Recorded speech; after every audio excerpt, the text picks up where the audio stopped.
And that was 13-14. It's probably the worst year of gerrymandering dollars.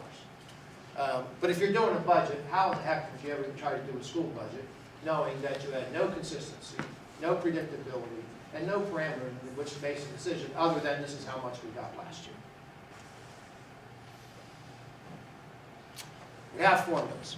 We have formulas for a lot of things. We don't have a formula for that $5.5 billion in basic education funding. We make it up every year. All right, we've had formulas. So formula is not some foreign concept. In 1966, we had a formula put into state law. It was pretty straightforward too. It wasn't that hard to figure out. This is the district factor called aid ratio, and it was times a actual instructional expense per average daily membership. Again, a lot of words, but basically student times a wealth factor with a few other supplements. And it set a state reimbursement goal of 50% on an aggregate basis of all school costs. Like mostly everything with the formula, that went away when we went to our next formula. This is something called equalized subsidy for basic education, known as Mtsd. Pretty much again, wealth factor aid ratio times a fee for educational expense times students. Again, pretty straightforward formula.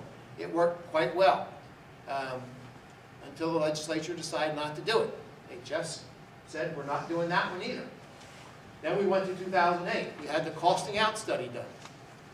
A top-notch research effort done at considerable cost to sort of try and come up with what should a district spend on its students. There was quite a few people involved in this, professional judgment panels, modeling. This is a top-notch research group that had done this, and a myriad of other states. So we did that for a while, but we didn't do that for very long either. So they have all gone by the wayside because of an inability to not try and direct funds year by year by year, as opposed to having a formula in place. All right, what's so interesting is we've got formulas for everything else. We have a new special education formula, now 3 years old. We have a transportation formula. We have a formula to reimburse pension costs. We have a formula to reimburse Social Security costs. We have a formula for food services. And we have a formula for school construction. We just don't have it funded. And so, one of 3 states has no formula for its basic education funding. So we're right there with North Carolina and Delaware.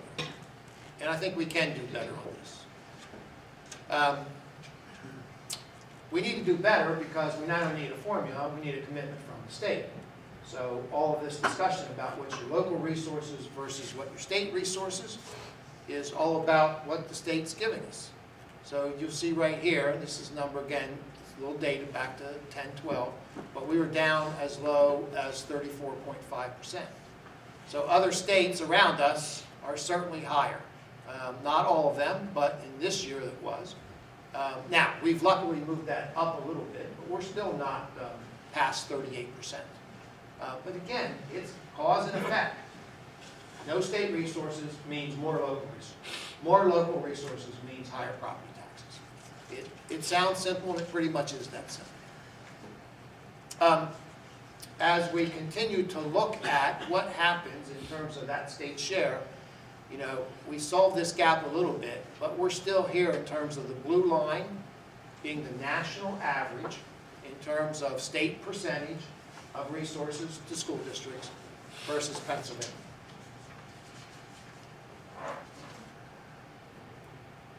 So, again, there's some other states there that have gone to commissions. Wyoming had a lawsuit against the state. North Dakota had a governor's commission. They've all taken actions to put in a formula. PASBO, the School Boards Association, the Superintendent's Organization, has all been part of this campaign for fair education funding. We have a group of circuit riders. Pam Lentz back there is one of them. She does a great job working on behalf of this campaign, which is designed to do what? 1, get us a formula, and 2, have a commitment to funding it. What has happened is the lack of funding has produced these results. And they are detailed in your survey report that my association does along with the superintendent's group. So there you'll see what happens when the state doesn't meet their obligations. And it obviously has an impact on student performance. So we can go back and trace lack of state funding to lack of statewide SSA math scores, for example. Okay, so where does that leave us with this formula? All right, so this is a formula which we hope will be used this year, if we ever get this year's budget solved.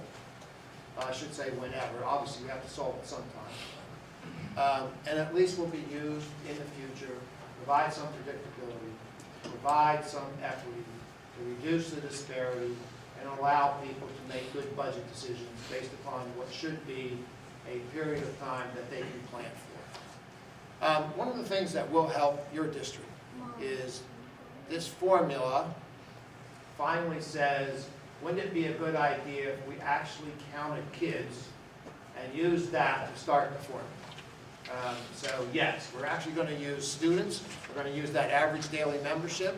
That's the starting point in the formula. So that's a benefit to you because of your size. We're then going to make adjustments. Adjustments for poverty in 3 categories. So you'll get an increase in your count and an increase in your funding based upon the degree of poverty in the district. Then you will add an additional amount based upon students in limited English proficiency. So all of their ELL programs will be in there. For the first time, for several years, we'll actually put back some of the charter school expense into the charter or into the BEF calculation. That'll be a benefit. So you add all these up, and then you come down here and make several district adjustments. This is one for small and rural districts, and you're not going to qualify there, so that won't help you. And then we use median household income to determine wealth and something called the local effort capacity index. We're hoping the money for this current year gets distributed by this formula. We think it's a good formula. It's not perfect. No formula can be. But it would help us to get back to where we were in days past. Okay, so where are we or not with the state budget? I don't think anybody anticipated this is where we would be in March and not having a state budget in place.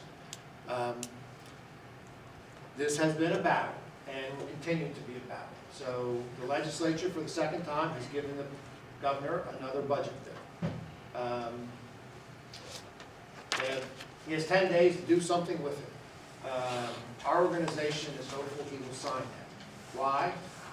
Because we believe there's a half a dozen to a dozen, maybe even more districts that will literally close their doors. They're out of money. They borrowed once.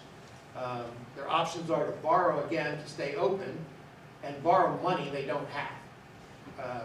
They simply don't have the dollars, and the only way their money will get paid back by June 30th, which is the process of short-term financing in Pennsylvania, that will have to happen, is that the legislature will solve the crisis by June 30th. If not, they will have borrowed funds they can't repay. The specter of school closing raises a multitude of issues, of which many haven't even begun to be answered. What happens if the district doesn't reach 180 days of instruction? Students not graduate? What happens to a penalty for not having 180 days of instruction? Do poor districts get poorer? Well, yes, that will happen if they get penalized. Will they not have to pay anybody? Well, we've got collective bargaining agreements in place. It's not that easy just to say we're not paying you, even though we're going to close our doors. Those who do get laid off, that may not be subject to a collective bargaining agreement, what are they going to do? Well, they're going to go file for unemployment. Where's the district going to save money by closing its doors? It's really hard to tell.